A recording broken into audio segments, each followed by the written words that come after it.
नमस्कार, मी तेजल चौकेकर खोत यशोगाथा या विशेष कार्यक्रमात तुम्हा सगळ्यांचं मनापासून स्वागत करते। आजच्या कार्यक्रमात आपल्यासोबत चर्चा करण्यासाठी आलेले आहेत समाजभिमुख व्यक्तिमत्व असलेले यशस्वी व्यावसायिक तथा राजकारणी बाळासाहेब रावण भदाणे सर। सर, तुमचं लोकशाही मराठीमध्ये खूप खूप स्वागत। नमस्कार मॅडम, धन्यवाद। सर, तुमच्याशी चर्चा करायचीच आहे, मात्र प्रेक्षकांना तुमची थोडक्यात ओळख करून देते। बाळासाहेब रावण भदाणे सर हे धुळे जिल्ह्यातील एक असं व्यक्तिमत्व आहे ज्यांनी शून्यातून विश्व निर्माण केले। एक सामान्य पानटपरी चालकाचा मुलगा ते प्रगतिशील व्यावसायिक समाजभिमुख राजकारणी ही त्यांची वाटचाल थक्क करणारी आहे। आपल्या मातोश्री इंदुबाई भदाणे यांच्या नावाने चालवलेल्या प्रतिष्ठानच्या माध्यमातून त्यांनी अनेक विधी क्षेत्रात कामांचा डोंगर उभारलाय। बोरकुट गावाचे प्रथम लोकनियुक्त सरपंच, धुळे जिल्हा परिषदेवर सलग 2दा प्रतिनिधित्व, तर भाजपचे जिल्हा सरचिटणीस असा प्रवास करणाऱ्या बाळासाहेब रावण भदाणे यांनी अनेक क्षेत्रात नाव मिळवलंय। सर, तुमचा हा प्रवास खरं तर खूपच वाखाणण्याजोगा आहे। आपण प्रश्नांना सुरुवात करूया। सर, इंदुबाई भदाणे प्रतिष्ठानच्या मागे नेमकी काय प्रेरणा होती आणि प्रतिष्ठानच्या माध्यमातून कोणकोणत्या क्षेत्रात कार्य सुरू आहे? इंदुबाई भदाणे प्रतिष्ठानच्या नावातच प्रेरणास्त्रोत नाही।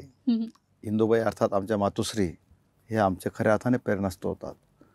ज्या प्राप्तपरिस्थितीत आम्ही शिकलो, वाढलो आणि त्या काळात ज्या आम्ही खस्ता खाल्ल्या, जे परिस्थिती चटके सोसले, याच्यातूनच कधी काळी आपल्याला काही संधी मिळाली किंवा आपण झालो तर अशा काही माध्यमातून आपण समाजाभिमुख काम उभं करू शकतो। आणि ती जेव्हा वेळ आली तेव्हा इंदुबाई भदाणे प्रतिष्ठानची स्थापना झाली आणि त्या माध्यमातून येणाऱ्या काळामध्ये आणि आता सध्या आपण सगळे समाजाभिमुख उपक्रम आपण राबवत आहोत। निश्चित सर, मात्र आपण मुळात बांधकाम व्यावसायिक आहेत, त्यात कोणतीही राजकीय पार्श्वभूमी नसताना आपण राजकारणाकडे तुम्ही कसे वळलात? इंदुबाई भदाणे प्रतिष्ठानच्या माध्यमातून समाजकारण करत असताना, सामाजिक उपक्रम राबवत असताना गाव पातळीवर मला पहिल्यांदाच संधी मिळणार होती सरपंच पदासाठीची। गावातले काही नवीन युवक माझे सहकारी माझ्याकडे आले की आता तू जे काम करतो आहे जर अधिक चांगल्या पद्धतीने करायचं असेल तर तुला गावाची धुरा सांभाळायला लागेल। नाही म्हणता मला गावाकडे जावं लागलं आणि मला पहिल्यांदाच गावाने बिनविरोध सरपंचपदी निवडून दिलं। त्या काळामध्ये मी जे काही काम उभं करू शकलो, म्हणजे अर्थात गाव पातळीवर जी मला संधी मिळाली राजकारणात, त्या संधीचं सोनं करत किंवा त्या माध्यमातून मी फार मोठं काम उभं करू शकलो। आणि मला याची जाण झाली की जर समाजकारण तुम्हाला प्रभावीपणे राबवायचं असेल तर तुम्हाला राजकारणाची जोड घ्यायला लागते आणि म्हणूनच एक एक पाऊल मी राजकारणाच्या दिशेने टाकत गेलो। निश्चित सर। तर शैक्षणिक क्षेत्राबरोबरच राजकारणात व समाजकारणात काम करत असताना कुटुंबाची साथ कशी मिळते? तुमच्या धर्मपत्नीचं देखील यात योगदान असतं का? निश्चितच माझा व्यवसाय देखील हा नाशिक विभागात आहे। नेहमी कामात मी वेगळा असतो, पण त्यासोबत जेव्हा मी समाजकारण आणि व्यवसाय ह्या गोष्टी करत असताना देखील अगदी पहिल्यापासूनच आईवडिलांच्या आशीर्वादासोबतच मला माझी धर्मपत्नी शालिनी भदाणे यांची नेहमी साथ लाभत राहिली आहे। मी माझ्या व्यवसायानिमित्त कुठे बाहेर असेल किंवा इतर कामात असेल तर माझं समाजकारण किंवा राजकारणाची धुरा ही यशस्वीपणे शालिनीने सांभाळलेली आहे आजपर्यंतच्या काळामध्ये। आणि मला असं वाटतं त्यांचा रेपो देखील माझ्या इतका नव्हे तर माझ्यापेक्षा थोडा पुढे म्हटलं तर चालेल, एवढा वेळ ते देऊन स्पेअर करतात त्यासाठी। पण तुम्ही तुमच्या समाजकार्याची सुरुवात कधी आणि कुठून केली होती? मी तसं 1986 साली माझं गाव सोडलं होतं। 90 साली मी इंजिनिअरिंगचं काम शिक्षण पूर्ण करून नोकरी व्यवसायानिमित्त धुळ्यात येऊन राहायला लागलो। 1989 पासून तर 2000 पर्यंत मी एका बांधकाम व्यवसायाकडे नोकरी केली आणि त्यानंतर माझा व्यवसाय सुरू केला होता। हे करत असताना मी आधी मगाशी म्हटलं आपल्याला की जसंही मला काही संधी मिळेल तेव्हा मला काय करायचं आहे याचा प्लॅन मी आधीच तयार केला होता। जसं मला माझ्या व्यवसायात यश मिळत गेलं आणि मी सेटल होत गेलो तसं माझ्यातली जी भावना होती, जी माझ्यातली उर्मी होती की आपण ज्या हेतूने आपण सगळीतपर्यंत आलो आहोत, तो हेतू साधण्यासाठी आपल्याला आपण ज्या लेवलला आता आलो आहोत तर इथून पुढे आपल्याला समाजकारणाकडे वळायचं आहे। म्हणजे असं म्हटलं की अजाणत्या वयात जे परिस्थिती चटके आम्ही खाल्ले होते त्यावेळेसच डोक्यात होतं की जेव्हा केव्हा मला अशी वेळ येईल तेव्हा मी हे काम असं उभं करणार असं, आणि त्याचीच निर्मिती याच्यातून झालेली आहे। निश्चित सर, मात्र तुम्ही समाजकारण करत असताना समाजकार्यात जेव्हा वळालात त्यावेळेस अनेक आव्हानं समोर आली असतील, अशी कोणकोणती आव्हानं होती जी तुम्ही पेलून पुढे गेलात? निश्चितच समजा गाव पातळीवर जेव्हा मी इंदुबाई भदाणे प्रतिष्ठानच्या माध्यमातून समाजकारण करायला निघालो, छोट्या मोठ्या प्रमाणात मी 2012 सालापासून काम केलं होतं। 2016 साली मला माझे वर्गमित्र किंवा गावातले तरुण मित्र येऊन सांगायला लागले की तुला आता गावाची धुरा सांभाळायची आहे। अर्थात त्यावेळेसच तिथले काही प्रस्थापित होते ज्यांना सुरुवातीला असं वाटलं की आता हा जर आला तर आपलं काय होणार, या भावनेने त्यांना थोडंसं डिस्टर्ब झाले होते. ह्या लोकांचा मला सुरुवातीच्या काळात सामना करावा लागला. हं, आणि नवीन जेव्हा तरुण किंवा नवीन बाहेरचा शहराकडून आलेला माणूस जेव्हा खेड्याकडे येतो आणि जो असे काहीतरी काम किंवा प्रयोग हं, करायला जातो, तेव्हा स्थानिक प्रस्तावितांचा थोडा विरोध होत असतो. हं, हं. पण जसं मी काम करत गेलो, तसं त्यांचा माझ्याविषयीचा दुराग्रह दूर झाला आणि त्यांना असं वाटायला लागले, अरे हा काय जे करतोय ते सगळं आपल्यासाठीच करतोय, ही भावना बळावली आणि आपोआप सगळ्यांनी मला अनुकूलता मिळाली आणि मी माझं काम उभं करू शकलो त्याने. हां, आताच तुम्ही सर म्हणालात, की तुम्ही गावामध्ये अनेक उपक्रम राबवली आहेत. कोणकोणती उपक्रम राबवले ज्याचा फायदा नागरिकांना झालाय? मला जेव्हा गावाची धुरा मिळाली, हं, हं. तर बेसिकली इन्फ्रास्ट्रक्चर आपण जे म्हणतो मूलभूत सोयीसुविधा ज्या गावात हं. असतात, हं, हं. ज्या आजही खेडेगावामध्ये फार दुरापास्त झाल्या आहेत. आपण बऱ्याच गोष्टी या कागदावर बघत असतो, पण हं. प्रत्यक्षात गाव पातळीवर ह्या कुठल्याही गोष्टी सहजासहजी अवेलेबल होत नाही किंवा अस्तित्वातच नाहीत असं म्हटलं तर चालेल. मला केवळ 30 ते 32 महिन्याचा काळ मला सरपंचपदासाठी मिळाला. त्या काळात मी अगदी सार्वजनिक स्वच्छतागृह असतील, शुद्ध पाणी पिण्याचं असेल, गावांतर्गत रस्ते असतील, गावालागत हं. नाल्यावरचे नदीवरचे बंधारे हं, असतील, हं. पाटचाऱ्या, पोटचाऱ्या, कालवे असतील, हे सगळे कामं आम्ही अगदी क्रमाक्रमाने हाती घेतली आणि एक नियोजित कार्यक्रम हं, हं. म्हणजे साधारणतः ह्या भागात, ह्या प्रभागात आता काय काम करायचं आहे, याच्यासाठी लागणारा कालावधी किती आहे, याची गरज किती आहे आणि यासाठी निधीची आवश्यकता किती आहे, या सगळ्यांचं नियोजन करून मी 30 महिन्यात एक बोरकुंड पॅटर्न म्हणून धुळे तालुक्यात नव्हे तर धुळे जिल्ह्यात वाखाणला गेला असा हा प्रयोग आम्ही करू शकलो. आणि आजही मला अभिमान सांगावंसं वाटतं की 2016 साली मी जो प्रयोग केला होता, 2016 ते 2018 या कालावधीमध्ये, तो प्रयोग, त्याचं अनुकरण आज तालुक्याभरातले सगळे गावं करत आहेत. सर, सिंचन अर्थात कृषी क्षेत्र हा तुमचा आवडता विषय आहे. यात बोरी पट्ट्यासह तालुक्यात अनेक सक्षम कामं झाली. तुमचा बोरकुंड पॅटर्न उभ्या खानदेशात बोलबोला आहे त्या बोरकुंड पॅटर्नचा. त्याबद्दल काय सांगाल? कृषी आणि सिंचन हं, हं. ह्या दोन गोष्टी या खेड्यात राहणारा एखादा कोणी गृहस्थ किंवा खेड्यातून बाहेर आला असेल तर त्याचं एक दुसरं अंगच आहे. बरोबर. कारण त्याशिवाय दुसरे सोर्सेस तिथं नसतात. उत्पादनाची साधनं, उपयोगी साधनंच ती आहेत. त्यामुळं ऑब्व्हियसली त्या मूळ प्रश्नाकडे लक्ष देणं मला गरजेचं होतं. आमचा तसा भाग सगळा सुपीक जरी नसला, हं, पण हं. नापीक पण नाही आहे. पण पाण्याची व्यवस्था त्यांना जर प्रॉपर करून दिली, तर निश्चितच त्यांचं जीवनमान सुधारेल असं आमचं म्हणजे माझा मानस होता किंवा माझा कयास होता. आणि त्या दृष्टीने मी आमचं काम चालू केलं. मी स्वतः व्यवसायाने आणि शिक्षणाने हं. अभियांत्रिकी केली असल्यामुळे, इंजिनिअरिंग असल्यामुळे माझ्या जीन्समध्येच ते आहे. त्यामुळे कमी पैशात जास्तीत जास्त चांगलं काम कसं करता येईल किंवा नेमकं कोणतं काम करता येईल, ज्याने लोकांना जास्तीत जास्त फायदा होईल, याचा मला अनुभव होता.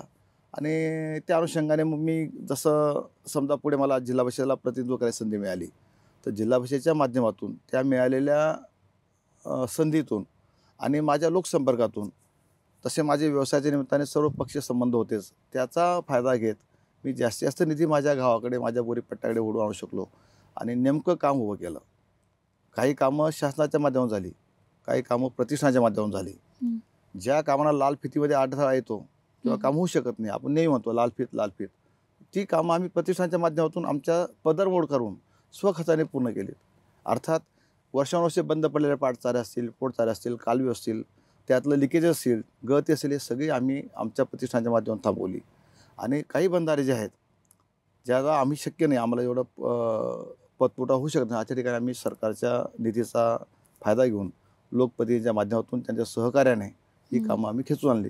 आणि जेवढा शक्य आहे, पूर्ण अर्थार्थी हे काम 100% पूर्ण होईल असं होऊ शकत नाही.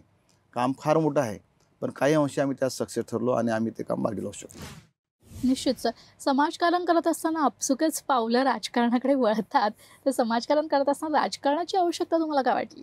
मी मगाशी म्हटलो, की आधीच्या काळात आम्ही इंदुभाई बधाने प्रतिष्ठानच्या माध्यमातून समाजकारण करायला निघालो होतो. आम्ही काम उभं करू शकलो. पण जेव्हा मला असं वाटायला लागलं, की या समाजकारणासोबत आपण जर राजकारणाची जोड दिली, तर निश्चितच आपण याच्यात चांगलं काम उभं करू शकतो, याची जाण झाली. हं, हं. आणि ते म्हटलो मी, की जेव्हा मला सुरुवातीच्या काळात काही दिवस ग्रामपंचायत स्तरावर काम करायची संधी मिळाली, त्याचा अनुभव मला आला हं, आणि हं. म्हणून आम्ही तालुका स्तरावर थोडंसं पुढे राजकारणाचं पाऊल टाकायला गेलो. हं, हं. आणि त्याचा फायदा निश्चितच मला झाला. मी म्हणतो बोरकुंड पॅटर्न आज तालुक्यात नाही, जिल्ह्यात नाही, तर खानदेशात झाला. आम्ही त्या बळावरती आमचं गाव, आमचं पॅटर्न पुढे राबवला असतानाच आम्ही मागे संत गाडगे महाराज स्वच्छता अभियानमध्ये विभाग स्तरावर आम्ही पोहोचलो हं, हं. होतो. आणि एरवी असंही आमचं हे काम बघून इतर लोकांनी त्यातनं प्रेरणा घेऊन त्यांनी त्यांचं काम उभं केलेलं आहे. निश्चित. सर, माझा पुढचा प्रश्न असा आहे की देवगिरी संकल्प यात्रा, भक्तिरंग भजन स्पर्धा, एक गाव एक गणपती संकल्पना आदीसारख्या अभिनव उपक्रमांनी आपली वेगळी ओळख निर्माण केली आहे. याच्या मागचा नेमका समाजाभिमुख हेतू कोणता? निश्चितच आता आम्ही मागच्या काही काळामध्ये एक सगळी तालुक्यातली तरुणाई एकत्र आणून जी दिशाहीन झालेली आहे. आजच्या काळामध्ये ह्या मोबाईलच्या युगात, ह्या सोशल मीडियाच्या युगात दिशाहीन काम करते त्या सगळ्या लोकांना, त्या सगळ्या तरुणांना एकत्र आणून एक संकल्प करूया, या उद्देशाने आम्ही देवगिरी संकल्प यात्रा केली होती. मला असं वाटतं साधारणतः तालुक्यामधून आम्ही 10,000 ते 12,000 मुलांना, तरुणांना देवगिरी किल्ल्यामध्ये नेलं आणि त्या ठिकाणी आपल्या तालुक्याच्या विकासासाठी, आपल्या गावाच्या विकासासाठी, आपल्या परिसराच्या विकासासाठी आपण कुठल्या दिशेने गेलं पाहिजे आणि ह्या सगळ्यांचा संकल्प करण्यासाठी, एक प्रतिज्ञा करण्यासाठी म्हणून आम्ही तो अभियान राबवलं होतं आणि त्याला फार मोठा यशस्वी प्रतिसाद मिळाला. आणि निश्चितच तिथून परतताना आम्ही सगळ्यांनी काहीतरी ध्येय ठरवून आम्ही तिथून बाहेर निघालो होतो आणि त्या दृष्टीने प्रत्येक तरुण, प्रत्येक त्यातला घटक हा त्या स्तरावर, गाव पातळीवर किंवा तालुका पातळीवर काम करायला सज्ज झाला होता. दुसरा विषय होता की भक्तिरंग. पुन्हा एकदा तेच म्हणेल मी, आजकाल ज्या गोष्टी दुरापास झाल्या आहेत त्या गोष्टींकडे पुन्हा आपल्या तरुणांनी वळावं, पुन्हा समाधान तिकडे जावं, या सगळ्या गोष्टींसाठी. आणि आपल्या महाराष्ट्राला संतांची परंपरा लाभलेली आहे. माझं स्वतःचं दैवत मी देखील पांडुरंग विठ्ठल पंढरपूरचा, यासाठी आम्ही नेहमीच लीन असतो. संबंध महाराष्ट्र यासाठी वेळ आहे किंवा त्या भक्तीपोटी लीन झालेला आहे.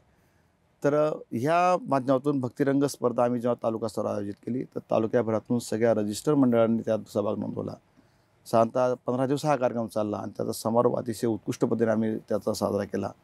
आणि याच्यातून एक मेसेज समाजात पाठवला की नेहमी आपण बघत असतो की ही स्पर्धा, ती स्पर्धा, वक्तृत्व स्पर्धा, लिखाण स्पर्धा, गायन स्पर्धा किंवा अजून काय असे नसेल ते, पण ह्या प्रकारचा अभिनव कार्यक्रम आम्ही जेव्हा घेतला तेव्हा समाजाने त्या डोक्यावर घेतलं आणि याच्यातून एक निश्चितच चांगला मेसेज आम्ही समाजात पास करू शकतो. सर, माझा पुढचा प्रश्न असा आहे की विजन असलेला नेता अशी आपल्याविषयी धुळे तालुक्यासह जिल्ह्यात प्रतिमा आहे.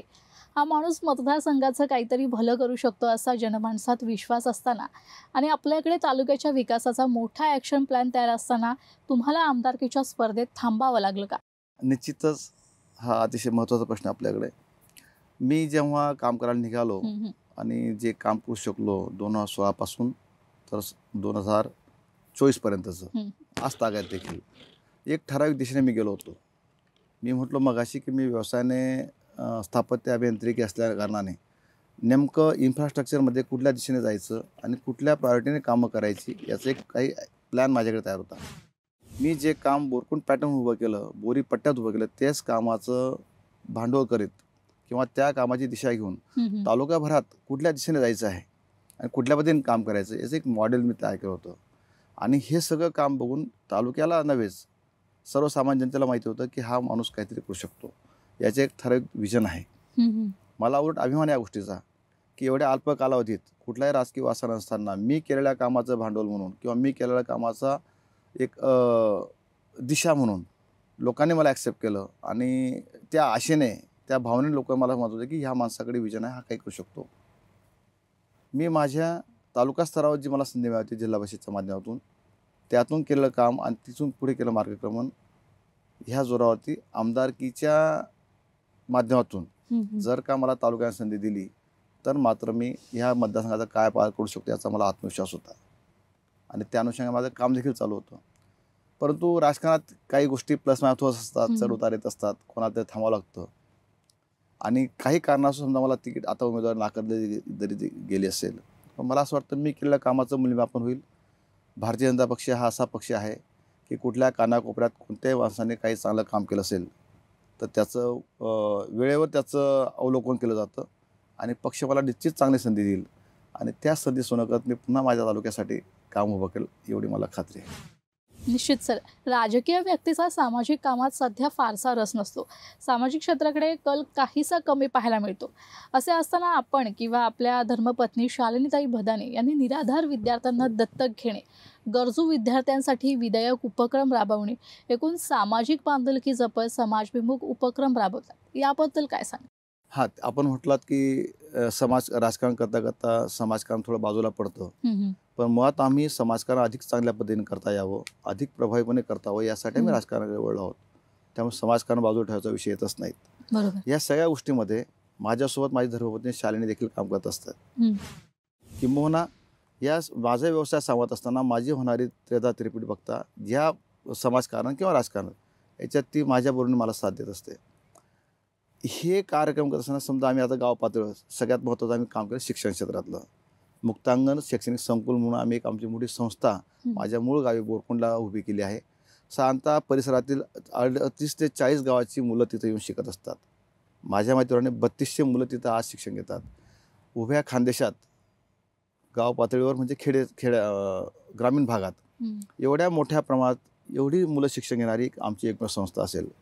त्या संस्थेत ज्या गोष्टी आम्हाला मिळू शकल्या नाही, आम्ही ज्या शिक्षण घेतो त्या काळामध्ये, त्या सगळ्या गोष्टी ज्या शहरात अत्यावश्यक सुविधा मिळतात, जे इन्फ्रास्ट्रक्चर मिळतं, ज्या क्वालिटीचं शिक्षण दिलं जातं, त्या सगळ्या गोष्टी माझ्या खेडेगावातल्या गावखेड्यातल्या मुलाला मिळाव्या यासाठी आम्ही ते संकुल उभं केलं. आणि आज त्या ठिकाणी 1ली ते 12वी सेमी इंग्रजी, 1ली ते 12वी इंग्रजी माध्यम, बी फार्मसी, डी फार्मसी आणि काही व्यावसायिक अभ्यासक्रम आम्ही सुरू करायला घेतलेले आहेत. आणि हे सगळं करत असताना कमीत कमी दरात हे शिक्षण मिळावं यासाठी आम्ही प्रयत्नशील असतो. पण त्याचबरोबर समजा एकल पालक असेल किंवा ज्या विद्यार्थ्याला पालकच नाहीत, एक सर्व्हिसमॅन, आत्महत्याग्रस्त शेतकऱ्यांचे मुलं, या सगळ्यांना आम्ही तिथं फ्री ऑफ कॉस्ट शिक्षण पुरवत असतो. या सगळ्या जबाबदारी आम्ही घेतलेली आहे.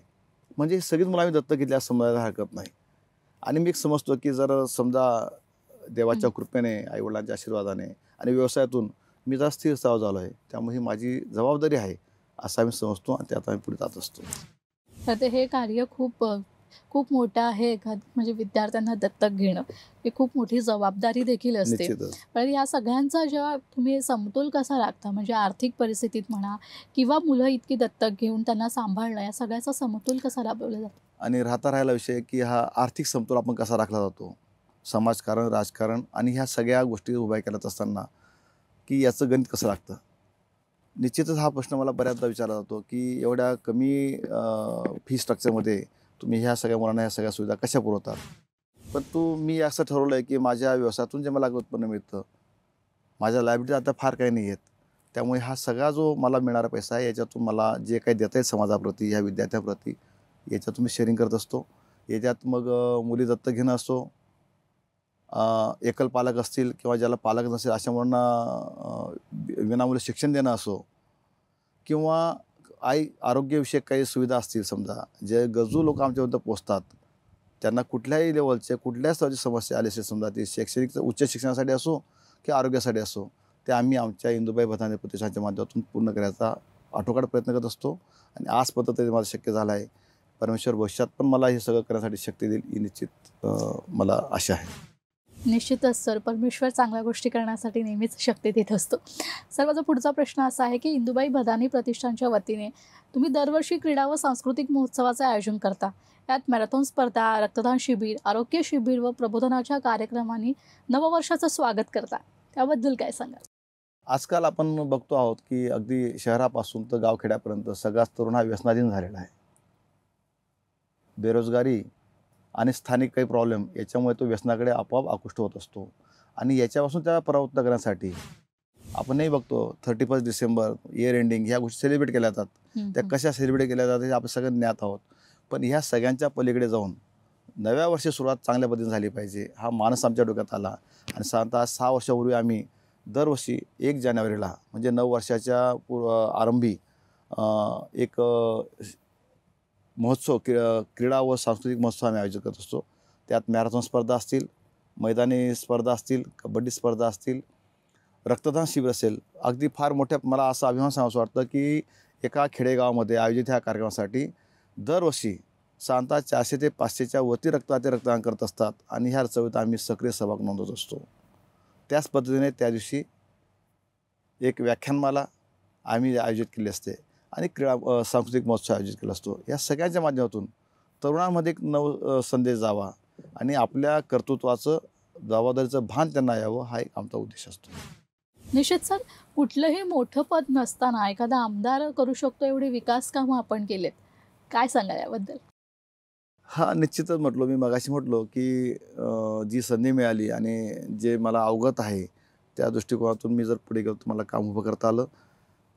गाव पातळीवर, जिल्हा परिषद स्तरावर काम करत असताना बोरीपट्ट्यामध्ये आणि त्या माध्यमातून सर्व पक्षीय राजकारण्यांचा संबंधाचा फायदा घेत हं, हं. किंवा त्यांना कन्व्हिन्स करत, त्यांना नेमकं सांगून, पटवून माझ्या भागाच्या विकासासाठी मी जास्तीचा निधी आणू शकलो आणि अजून फार मोठं काम उभं करता आलं.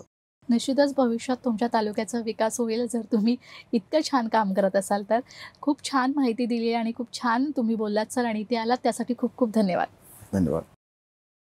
यशोगाथा या विशेष कार्यक्रमात वेळ झाली आता इथेच थांबायची. पुन्हा भेटूया नवीन विषयासहित. तोपर्यंत तुम्ही कुठेही जाऊ नका. पाहत रहा लोकशाही मराठी.